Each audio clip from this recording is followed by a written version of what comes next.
டைமில் வந்து ஒரு ஸ்கில் ட்ரைனிங் சென்டர் வச்சு நான் நடத்திட்டு இருக்கேன். இப்போ வந்து பார்த்தீங்கன்னா, நான் இந்த படித்தது காலையில் சொன்னாங்க இல்லையா, ஏட்டு சுரக்காய் கறிக்கு உதவாதுன்னு. அதாவது நான் படித்தது பிஎஸ்சி ஜுவாலஜி, ஒர்க் பண்ணது ஒரு இன்சூரன்ஸ் கம்பெனியில் மேனேஜராக.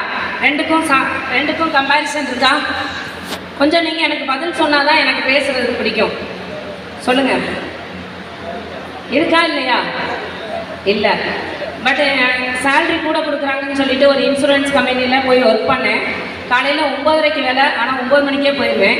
சாயங்காலம் 6 மணிக்கு வேலை முடியும், ஆனால் 7 மணி வரைக்கும் ஆஃபீஸில் ஒர்க் பண்ணேன். ஏதாவது கொஞ்சம் இன்ட்ரெஸ்டிங்காக பண்ணணும் அப்படின்றதுக்காக பண்ணேன். ரொம்ப போர் அடிச்சிச்சு.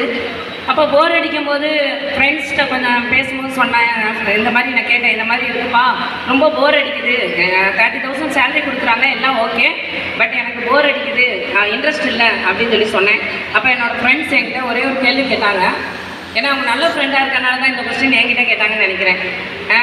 நீ வாழணும்னு நினைக்கிறியா, இல்லை மற்றவங்கள வாழ வைக்கணும்னு நினைக்கிறியா அப்படின்னு என்கிட்ட கொஸ்டின் கேட்டாங்க.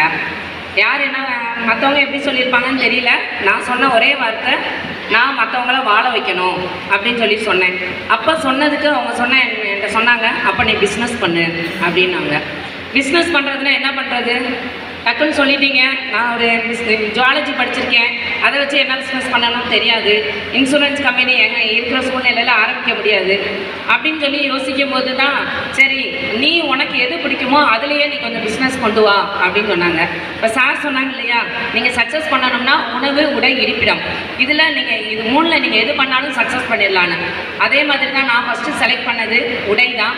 ஆள் பாதி ஆடை பாதின்ற மாதிரி நான் ஃபஸ்ட்டு செலக்ட் பண்ணது ஃபேஷன் டிசைனிங்.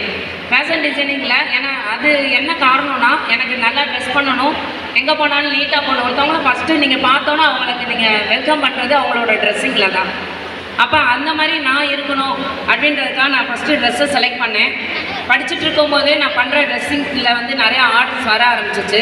என்னால் பண்ணித்தர முடியல. அப்போ சரி நம்ம கீழே ஒரு 4 பேருக்கு கிளாஸ் எடுப்போம், ஃப்ரீயாகவே கிளாஸ் எடுத்து நம்ம கொண்டு வருவோம் அப்படின்னு சொல்லிட்டு தான் ஃப்ரீயாக தான் நான் ஆரம்பித்தேன் ஃபேஷன் டிசைனிங்கை. இப்போ எனக்கு கீழே 1000 பேருக்கு மேலே உமன் ஆண்டர்பிரனர்ஸாக உருவாகியிருக்காங்க. அது நம்ம சொல்கிறதுக்கு இங்கே ரொம்ப பெருமையாக இருக்குது.